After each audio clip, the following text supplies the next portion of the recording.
tem café no parlamento chegando, tem deputado Coronel Telhado aqui.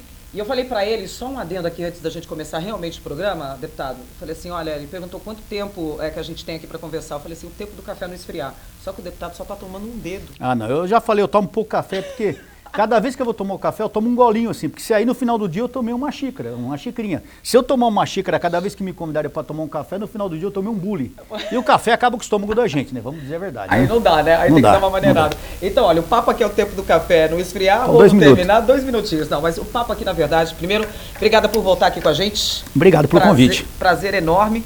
E o papo aqui é Revolução de 1932. Um assunto apaixonante. Tem sessão solene chegando aí, mas Tem. antes de falar da sessão solene, 9 de julho é feriado, todo mundo sabe, aqui em São Paulo.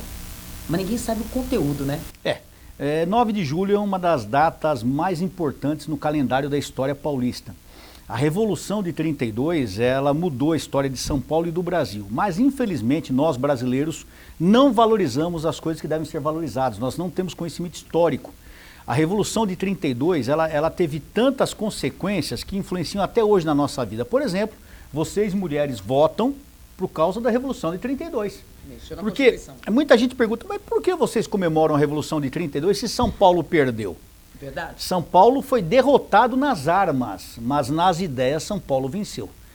Em 34 foi feita uma nova Constituição, onde aqueles pedidos que foram feitos em 32 acabaram ingressando nessa Constituição de 34. O voto feminino, direitos trabalhistas para os operários, enfim, uma série de coisas que foram pedidas ou tentadas serem conseguidas na Revolução acabaram vindo nessa Constituição de 34. Que teve o nome de Revolução Constitucionalista. Constitucionalista porque ela queria uma nova Constituição. E ela tem até hoje a pecha de ter sido uma revolução separatista, ou seja, São Paulo quer se separar do resto do Brasil. Foi? Isso é uma grande mentira. Eu estava conversando há pouco com o Ricardo Della Rosa, que é nosso amigo historiador também, e o Ricardo falava justamente nisso. Era o fake news da época. Ele escreveu um livro, foi pena que eu não estou com o livro aqui, senão até mostrarei o livro, que ele fala sobre, ele faz uma comparação da Revolução de 32 com os dias atuais. Então a gente falou da propaganda, a gente fala do e-mail, que não tinha e-mail, lógico, não tinha computador. O que era o e-mail? Eram os cartões postais que a família trocava com o soldado no front. O front, que para quem não conhece, é a frente de combate, é chamado front devido à Primeira Guerra Mundial ainda. E essa ideia de que a Revolução de 32 foi uma revolução separatista é o maior fake news da época. E foi tão bem feito esse fake news que até hoje ele perdura.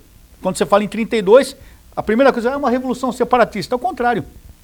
Se nós mostrássemos aqui os cartazes de 32, a propaganda de 32, em todas essas propagandas você tem a bandeira brasileira. Se ele fosse separatista, não teria a bandeira brasileira junto. Tem a bandeira paulista e a bandeira brasileira sempre.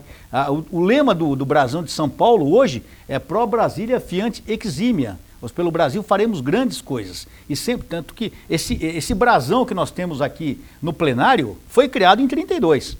Então a bandeira paulista ela foi instituída realmente na Revolução de 32. Então 32 é um marco para a história de São Paulo. E essa Assembleia, Silvia, essa casa, ela deve muito à Revolução de 32, a começar pelo nome. Que o prédio chama Palácio 9 de Julho. 9 de Julho. A avenida que nós saímos lá do centro e nos deslocamos até aqui em Ibirapuera, como é que chama? 23 de maio. Lembrando que 23 de maio de 32 foi onde teve o confronto ali na Barão de Itapetininga, na Praça da República, que morreram Martins, Miragaia, Drauzio e Camargo. Além MMDC. Além deles foram baleados vários outros jovens, vários outros cidadãos, e dia 12 de agosto acabou morrendo o Alvarenga, que seria o quinto, mas que a história não acabou contemplando. Então, 23 de maio, essa avenida chama por causa disso. Nós temos aqui ao lado o obelisco de 32. Eu tenho certeza que a esmagadora maioria dos cidadãos de São Paulo, eu não vou falar nem do estado, eu vou falar da cidade. Se eu perguntar aqui para vocês quem já entrou lá dentro, o pessoal da técnica, eu nunca fui. Foi ou não foi? Nunca foi. Foi lá, já entrou ali.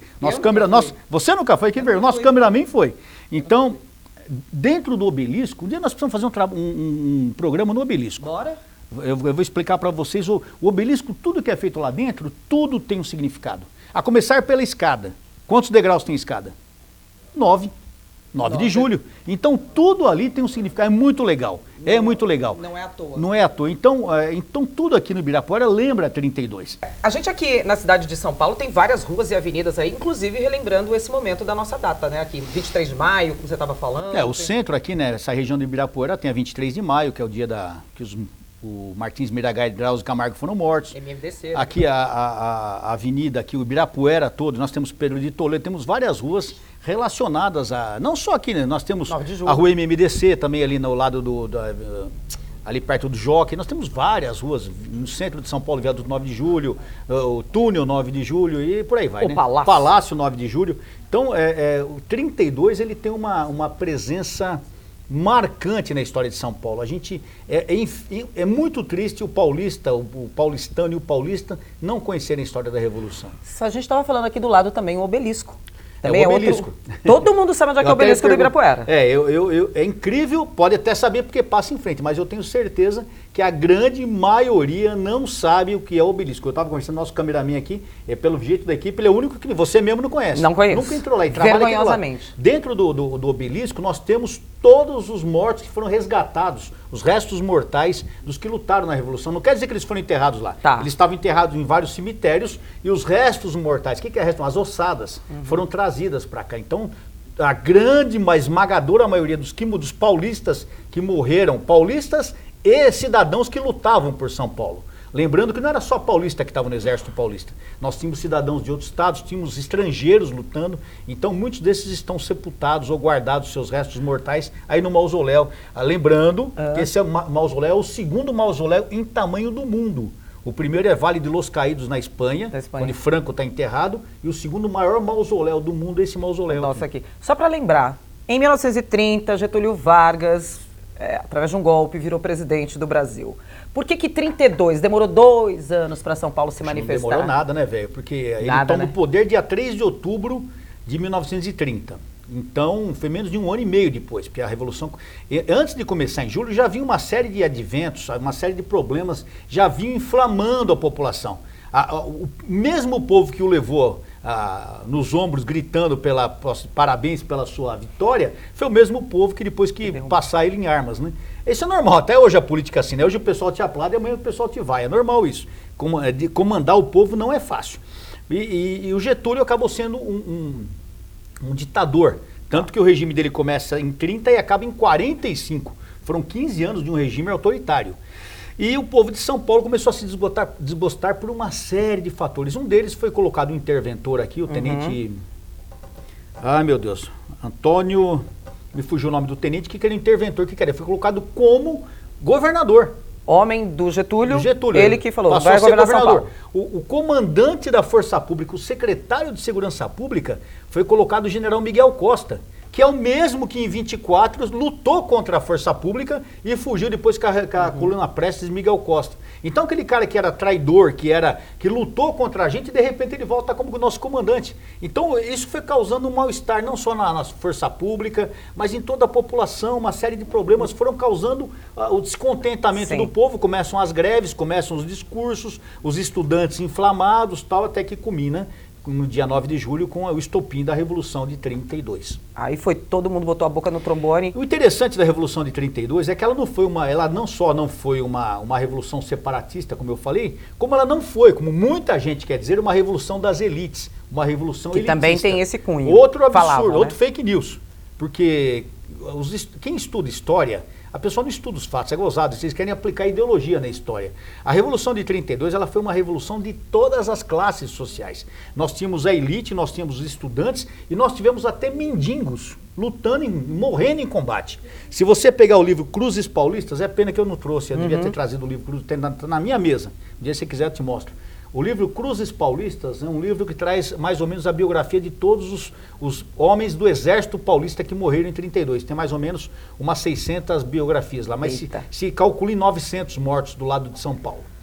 Do inimigo, não, do adversário, nem muito mais de 2.000. Isso em 3 meses. 3 meses. Porque começa em julho e acaba em outubro. Lembrem-se disso. E o livro Cruzes Paulistas cita uma história de um tal de Amendoim. Amendoim. Era um negro, amendoim, morador de rua, que quando começa a Revolução, cachaceiro, vivia bêbado na rua, que quando começa a Revolução, ele se alista no exército, vai para o combate e morre em combate com um tiro de fuzil na testa. Olha que interessante, aquele mendigo se tornou um herói da Revolução. Eu duvido que as pessoas, acho que muita gente vai ouvir essa história pela primeira vez. Então, morreram estudantes, morreram oficiais da Força Pública, guardas civis, empresários industriais. Havia até uma coisa interessante, os homens que não se alistavam, que não se apresentavam para o serviço militar... Eles eram meio que colocados de lado, né? Não, eles eram humilhados na rua. Não era legal, não. A mulherada fala, aí, covarde, vai vestir saia. Porque os homens, todos os homens, então aqueles que não quiseram ir, aqueles que não foram por um problema físico, por qualquer razão, ou de repente a função dele não permitia que ele se afastasse, eram perdoados pela população. Agora aqueles que se recusaram a se alistar e ir para o combate acabaram sendo humilhados na rua. Porque a população ficou aguerrida mesmo. A população cobrava das pessoas para que fossem para o combate. Nos anos 60, essa casa aqui, a Assembleia Legislativa, começou a homenagear as pessoas que participaram, que tiveram, enfim, alguma colaboração aí na Revolução de 1932. Algo que virou um legado que hoje, quem continua esse legado é o senhor. Em 1962, a Sociedade de Veteranos MMDC criou a medalha MMDC. E essa casa criou a medalha da Constituição. Essa medalha da Constituição, a medalha MMDC era dada aos veteranos e todas as pessoas que por um motivo ou por outro acabassem ajudando no culto, na memória da Revolução de 32. Já a medalha dessa casa, a medalha da Constituição, não. Ela era dada somente a quem participou efetivamente da Revolução. Ou seja, era uma medalha de veteranos de guerra. Só que os anos foram passando, 60, 70, 80... Se a gente for pensar, se um menino de 10 anos... Naquela época. Que os escoteiros participaram. Vamos supor que um menino na época com 10 anos tenha participado da Revolução, hoje ele estaria com 97. 90 e tantos, quase 100. Então nós temos pouquíssimos veteranos vivos, a maioria com mais de 100 anos. Infelizmente sem qualquer condição física. Então de uns anos para cá, a medalha da Constituição ela deixou de ser entregue aos veteranos, porque praticamente se extinguiram devido à idade, e elas passaram a ser entregues a personalidades civis e militares que cultuem a história de 32 ou se destaquem ao apoio no estado de São Paulo. O Olímpio, que foi uma das pessoas que restituiu o senador Olímpio hoje, foi uma das pessoas que restituiu essa medalha.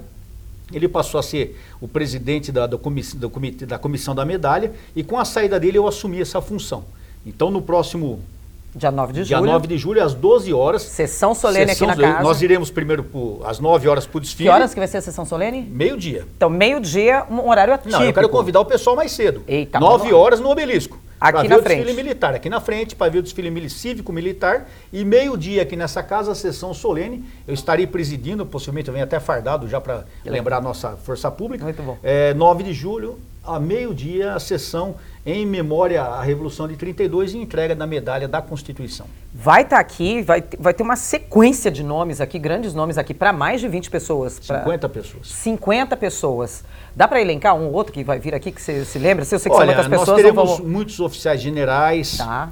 Eu estou tentando entregar, eu já entreguei para o Dória, não lembro, acho que não. O nome do Dória já está na nossa relação faz tempo, antes dele ser prefeito. Governador? Estou tentando trazer o governador. O Jair Bolsonaro está nessa relação desde 1915, quando ele era deputado ainda. Vai dar porque é presidente, vai dar porque é governador? Não. Não. Na verdade, eles já estavam na relação. 2015. 2015. Eu assumi que a campanha foi 14, assumi em 15. Então são pessoas que estão... Então nós teremos muitas pessoas que fazem parte dos núcleos MMDC que existem até hoje. Então são pessoas mais ligadas realmente à história de 32. Mas pessoas que do nosso convívio são pessoas bem conhecidas. Deputado, super obrigado aqui pelo café, que já acabou faz tempo. Até minha água já acabou aqui também, mas o nosso fôlego não. Fica aqui o convite para voltar a falar dessas e outras histórias. E o importante é a gente entender o nosso legado.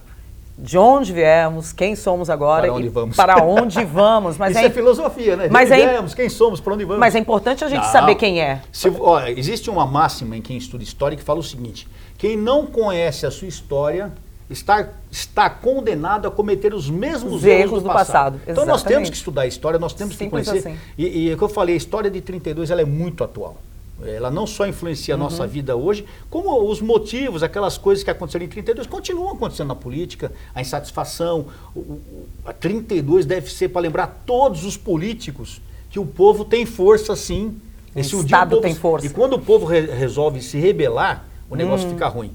Então os políticos têm que pôr a mão na consciência e pensem bem no que estão fazendo. Porque um dia o povo pode se rebelar de novo. E o resultado não seria nada bom. Esse foi o deputado Coronel Telhada tomando um café com a gente aqui no Café no Parlamento. Super obrigado, deputado. Obrigado. Vote sempre. Um abraço a todos.